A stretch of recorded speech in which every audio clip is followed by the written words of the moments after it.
Welcome to another part of the Sessions Legends series. I'm so happy, so honored to be joined today by Mr. Pete Escovedo. Mr. Escovedo, how are you? I'm great, thank you very much. Thank you so much for joining us on behalf of the Sessions. We pleasure. really appreciate you being here. Nice to be here. Maybe you could just tell us a little bit about how your relationship with music began. Well, I think probably it all started because of my parents, really. My dad, he just loved to sing, wanted to be on the road and sing and all that. The problem was he got married young and had 8 of us kids, so that stopped his whole career. But yeah, I think it came from that because he loved music. He always had musicians over the house after they were playing, and they would come and jam at our house. And my mom always kept a piano in the house, and she loved to play. And so we grew up in that kind of environment, all of us, because all my brothers and a lot of my relatives are all in the music business. But it didn't really come full force for me until actually I got into school. And when I was in school, I was lucky to meet some very fine musicians in high school. And I was just kind of starting out. I wanted to play saxophone. That was my first instrument. And so I was doing that, and when I heard that one of the guys at school was starting a band, I said, well, hey, I would love to play in the band. I play saxophone. So he says, well, I already have a saxophone player. He goes, but I'm looking for a percussion guy. I said, well, I can do that.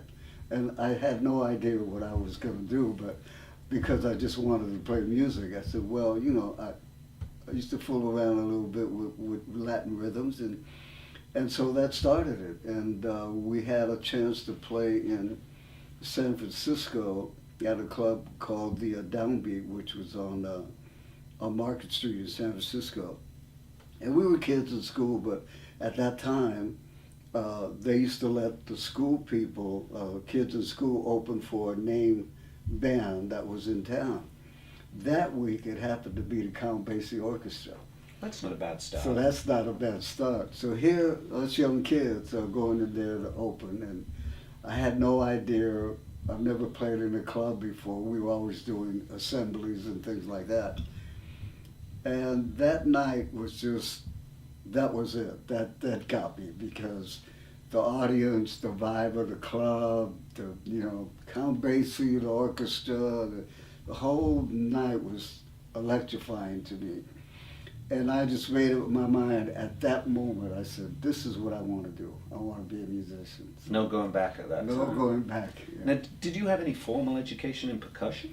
Actually, I never have. And that's the sad part of my career, because I would have liked to have really went to school to learn music, learn writing, arranging, and all of that, but I never got a chance to do that. Back in those days when I was younger, there was no real educational things to look at, no videos, nothing like that. And there weren't any teachers really teaching percussion. Everybody taught, piano, bass, drum, stuff like that, but nobody was teaching Latin percussion instruments. So my schooling, to me, was to go and listen to the great guys that play. I was very fortunate to meet Tito Puente when I was 18 years old when I met him. Became very close friends. I knew all the guys, Willie Bobo, Mongo Santa Maria, Armando Peraza, Ray Barreto, all the great Latin percussion guys became my friends. And that was my schooling, because I would just go and listen to them play. And to me, watching them that's how I learned, to look at them and remember what they did, how they played. And As long as you have the passion, I can't think of a better way of being educated. yeah, I mean, and that's the thing. I think if you play with good players, you learn from them, and that's how you step up the ladder, because if you don't allow yourself to play with great people, then you're not going to learn. So this was my way of learning. Yeah. Well, you must have played with some great folks, because you A lot of certainly ended great up guys. pretty great yourself. Yeah. Now, how did that, now other than playing that gig with Count Basie and getting to that stage where you knew that was what you wanted to do, how did your first break into the professional music scene come about? Well, I used to go, as you know, I'm from the Bay Area, from San Francisco, Oakland Bay Area. And there was a place on Sunday where, at a hotel, it was called California Hotel in Oakland, where a group was playing. The leader was Carlos Federico, who was a piano player actually from Panama. And he had a wonderful little band that he played there every Sunday. So they used to call that the Mambo Session, was every Sunday. And everybody would go there and dance, and I used to really love to dance, so I would go there and dance. But as I went every Sunday, I listened to the band all the time. And so I found out that the timbale player was moving to Las Vegas, and so the chair was open. So I talked to Carlos, and I said, I want to audition, you know. So he said, sure. So we're having auditions next week. Come bring your drums, come over. I did that. He had no idea who I was or anything. And I don't know, I was probably about 18 years old. And the great thing, by going there every Sunday, I knew every song from start to finish. I knew every song he played. So he would call out a song, you know, at the rehearsal, and bam, I hit all the breaks, everything. And he looked at me, okay, and he said, okay, let's play blah, blah, blah, you know. Bam, I hit it again, you know. So he said, that's pretty good. He goes, can you start Sunday, you know, this coming Sunday? I said, yeah.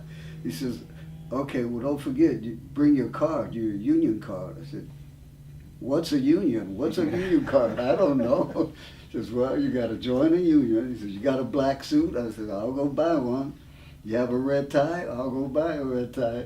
And sure enough, the next week I started playing with him and played there with him for many, many months and learned a lot from those guys. I was just a kid, but playing with them was really good because those musicians were already older guys, and you really just learn from them also. So it was a learning experience, but that was my very first professional engagement. You know, when we talk to young musicians, we talk a lot about seizing the moment, not being afraid when an opportunity comes along to grab it, but making sure you have the ability to back it up. Exactly. That sounds exactly like what you did. And do you ever think what would have happened if you hadn't had the courage to ask for that audition? That's true.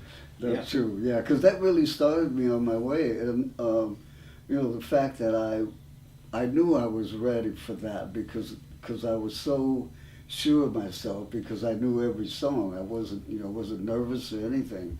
So that's what made the whole experience worthwhile. And so from that point, then I moved on to other things. Well, and you know, you have a remarkable musical legacy, and your contribution to the American, and by that I'm meaning the whole of America, North America, South America, the whole of the American continent. That contribution is very large. And you're known as a man partially responsible for bridging that gap between salsa music, Latin music, contemporary pop music, smooth jazz music, and you're also known for your work with Carlos Santana. Mm-hmm. And you're also known as the patriarch of maybe the greatest family of percussionists that have come out of the United States.